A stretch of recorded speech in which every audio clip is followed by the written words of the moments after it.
Pendamlah dirimu dalam gundukan tanah, karena segala yang tumbuh tanpa dipendam, tumbuhnya tidak akan sempurna. Syekh Ibnu Athaillah Asyakandari dalam kitab Hikam. Dalam dunia tasawuf, dikenal ada istilah menyamar atau mendem. Artinya menyembunyikan segala kebaikan yang telah dilakukan untuk menghindari riya, pamer, atau ujub. Sebaliknya, berharap agar amalannya tadi dikerjakannya secara ikhlas. Ada ungkapan menarik yang ditulis oleh Ibnu Athaillah Asyakandari dari kitab Al-Hikam. Pendamlah dirimu dalam gundukan tanah, karena segala yang tumbuh tanpa dipendam, tumbuhnya tidak akan sempurna. Siapapun yang menjalankan amaliyah dan ubudiyah kepada Allah Subhanahu wa taala, sebaiknya harus memendamkan dirinya dalam tirai kehidupan. Baik berupa amal, pengetahuan dan lainnya yang bisa menimbulkan gairah nafsu akibat perjalanan rohaninya. Nafsu itulah yang bisa meruntuhkan prestasi rohaninya di hadapan Allah.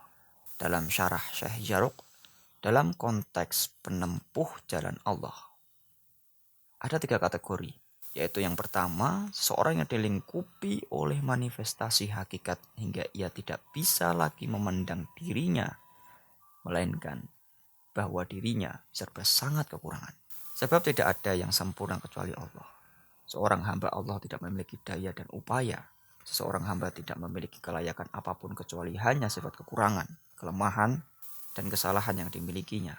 Semuanya, termasuk prestasi ubudiyah dan amaliyahnya, dikembalikan kepada Allah sebagaimana firman-Nya, yaitu, kalau bukan anugerah Allah kepadamu dan rahmatnya, tidak seorang pun dari kamu bersih dari perbuatan-perbuatan keji dan mungkar selama-lamanya. Tetapi Allah membersihkan siapa saja yang ia kehendakinya. Surat An-Nur ayat 21. Kedua, seseorang yang dianugerahi taufik Allah, namun ia sendiri telah merasa sirna dari kebajikan yang telah ia lakukan. Mengingat dirinya merasa tetap hina dengan cacat jiwanya. Karena itu, kebajikan yang diraihnya tidak mempengaruhi kebanggaannya. Karena ia sendiri telah gugur dari dirinya. Hanya kepada Allah lah segalanya dipandang.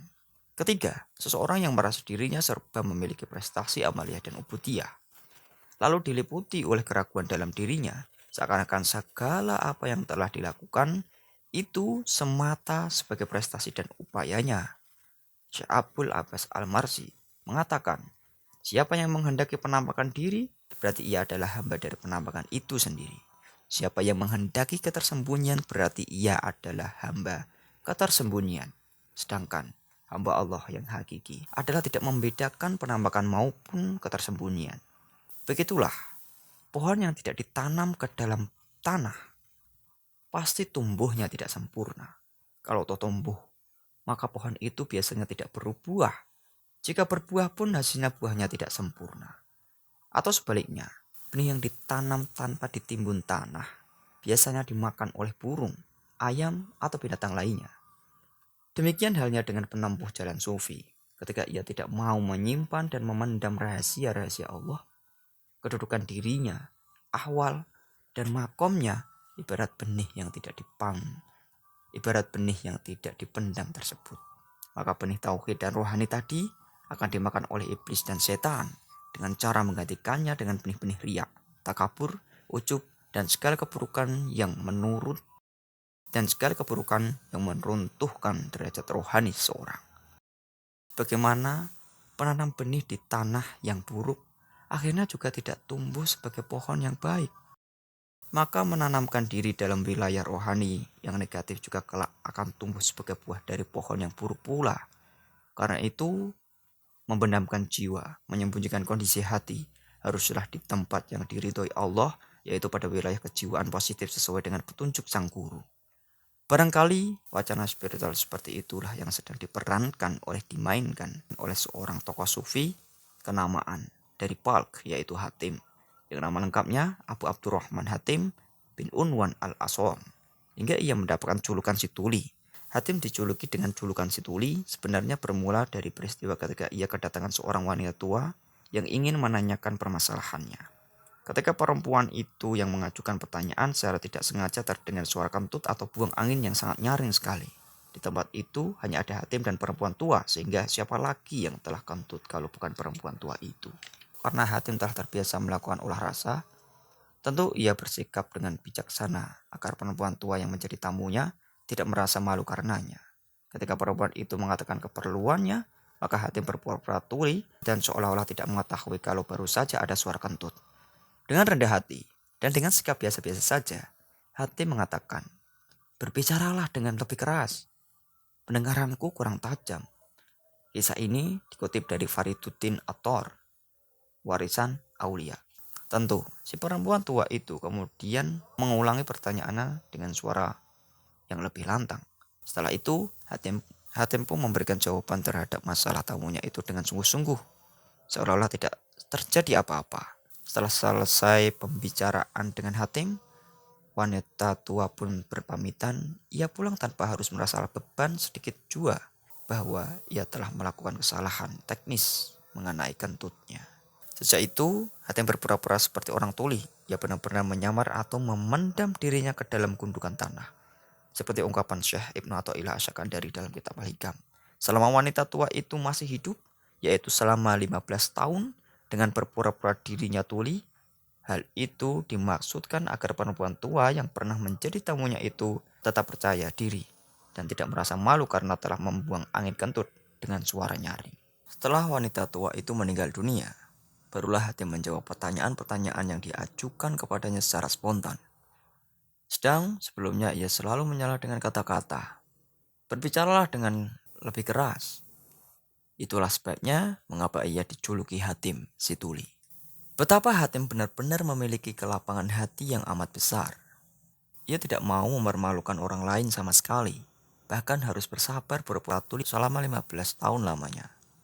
Begitulah, Hatim memang seorang tokoh sufi yang senantiasa peduli terhadap umat Islam. Baik yang datang menjadi tamunya atau ketika ia berkhotbah di luar rumahnya. Pada suatu hari, dalam khotbahnya di kota Balkh, Hatim memanjatkan doa, "Ya Allah, siapapun juga di antara jamaah ini yang telah melakukan dosa-dosa yang paling besar dan aniaya, dan telah melakukan perbuatan-perbuatan yang paling tercela, ampunkanlah dia." Mendengar doa Hatim yang penuh dengan ketulusan dan rendah hati seperti itu, kaum muslimin sangat tentram hati mereka. Mereka memang meyakini bahwa doa Hatim sangatlah makbul, sehingga banyak yang datang berduyun-duyun menghadiri khotbah Hatim pada hari itu di kota Balkh. Rupanya, di antara jamaah itu ternyata ada seorang yang kerjanya membongkar mayat di kuburan. Telah banyak kuburan yang dibongkarnya dan kain kafannya dilujutinya. Barangkali untuk tujuan ilmu hitam. Sayangnya, ia sama sekali kurang menghiraukan makna doa yang telah dipanjatkan oleh Hatim. Sehingga malam harinya, ia tetap melakukan perbuatan kotornya itu. Ia sama sekali belum bertaubat. Ketika ia sedang membongkar kuburan, tiba-tiba terdengar suara dari dalam kuburan berseru kepadanya. "Tidakkah engkau mempunyai perasaan malu? Pagi tadi ketika mendengarkan khotbah Hatim, kau telah memperoleh ampunan. Tetapi malam ini, engkau kembali mengulangi perbuatanmu seperti yang sudah-sudah." Betapa terkejutnya lelaki yang mendengarkan suara aneh dari kuburan yang akan digalinya itu. Maka ia segera melompat keluar, berlari untuk menemui Hatim. Kepada Hatim dikisahkannya pengalamannya dan setelah itu ia pun bertaubat dengan taubatan nasuha.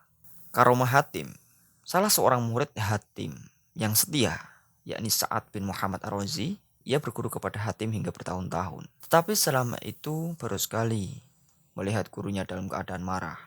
Saat itu Hatim pergi ke pasar dan di sana dilihatnya seorang pedagang sedang meringkus salah seorang langganannya sambil berteriak-teriak.